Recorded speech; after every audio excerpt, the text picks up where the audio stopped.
നുപൂർ ശർമ്മയ്ക്ക് പിന്തുണയുമായി ഡച്ച് രാഷ്ട്രീയ നേതാവ് ഗ്രിറ്റ് വിൽഡേഴ്സ്. സ്വാതന്ത്ര്യത്തിന്റെയും കരുത്തിന്റെയും പ്രതീകമാണ് നുപൂർ ശർമ്മയെന്ന് വിൽഡേഴ്സ്. നുപൂർ പറഞ്ഞത് സത്യം മാത്രമെന്നും ഡച്ച് നേതാവിന്റെ പ്രതികരണം.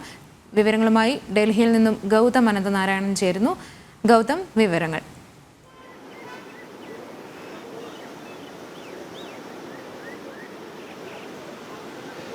ആതിര, വിവാദ പരാമർശങ്ങളുടെ പേരിൽ BJP 2 വർഷങ്ങൾക്ക് മുമ്പ് സസ്പെൻഡ് ചെയ്ത നുപൂർ ശർമ്മയ്ക്ക് പിന്തുണയുമായി ഇപ്പോൾ ഡച്ച് നേതാവായിട്ടുള്ള ഗ്രീറ്റ് വിൽഡേഴ്സ് രംഗത്തെത്തിയിരിക്കുകയാണ്. ഇന്നിപ്പോൾ നുപൂർ ശർമ്മയെ അദ്ദേഹം ടെലിഫോണിൽ വിളിച്ച ശേഷം നുപൂർ ശർമ്മയ്ക്ക് പൂർണ്ണ പിന്തുണ നൽകുന്നുവെന്നാണ് ഡച്ച് നേതാവിൻ്റെ പ്രതികരണം ഉണ്ടായിരിക്കുന്നത്. അദ്ദേഹം എക്സിലിട്ടിരിക്കുന്ന ഒരു പരാമർശം ഇതാണ്: സത്യം മാത്രമാണ് നുപൂർ ശർമ്മ പ്രതികരിച്ചിരിക്കുന്നത്.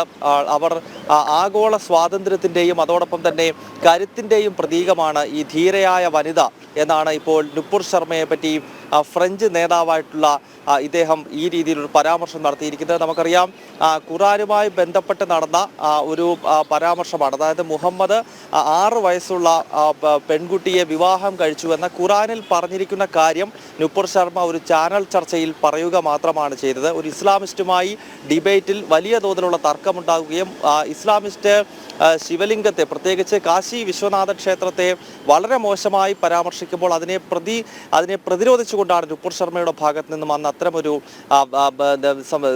പരാമർശം ഉണ്ടായത്. അതുമായി ബന്ധപ്പെട്ട തർക്കം പിന്നീട് കടുക്കുകയും ആഗോളതലത്തിൽ തന്നെ വലിയ തോതിലുള്ള ചർച്ചാ വിഷയമാവുകയും ചെയ്തപ്പോൾ BJPയുടെ ദേശീയ വക്താവായിരുന്ന നുപൂർ ശർമ്മയെ BJP സസ്പെൻഡ് ചെയ്യുന്നൊരു സാഹചര്യമുണ്ടായി. അതിനെതിരെ വലിയ പ്രതിഷേധം ഹൈന്ദവ സംഘടനകളുടെയൊക്കെ ഭാഗത്ത് നിന്നുണ്ടായിരുന്നു. എന്തായാലും ഇപ്പോൾ ആഗോളതലത്തിൽ തന്നെ നുപൂർ ശർമ്മയ്ക്ക് പിന്തുണയുമായി നേതാക്കൾ എത്തുന്നു എന്നതാണ് വളരെ ശ്രദ്ധേയമായ ഘടകം. ആതിര, ഗൗതം, ഇപ്പോൾ തിരഞ്ഞെടുപ്പ് അടുത്തു നിൽക്കുന്ന ഈ സമയത്ത് നുപൂർ ശർമ്മ മത്സരിക്കാനുള്ള സാധ്യത എത്രത്തോളമാണ്? നമുക്ക് എങ്ങനെ വിലയിരുത്താം? അതിന് ഈ ലോക്സഭാ തെരഞ്ഞെടുപ്പിൽ നുപൂർ ശർമ്മ മത്സരിക്കാനുള്ള സാധ്യത തെളിയുന്നുണ്ട്. ചില മണ്ഡലങ്ങളിൽ നുപൂർ ശർമ്മയുടെ പേരുകൾ അടുത്തിടെ ഉയർന്നു വന്നിരുന്നു. പ്രത്യേകിച്ച് റായ്ബറേലി പോലെയുള്ള ലോക്സഭാ സീറ്റുകളിലാണ് നുപൂർ ശർമ്മ മത്സരിക്കും എന്ന രീതിയിലുള്ള ചില വാർത്തകൾ വന്നത്.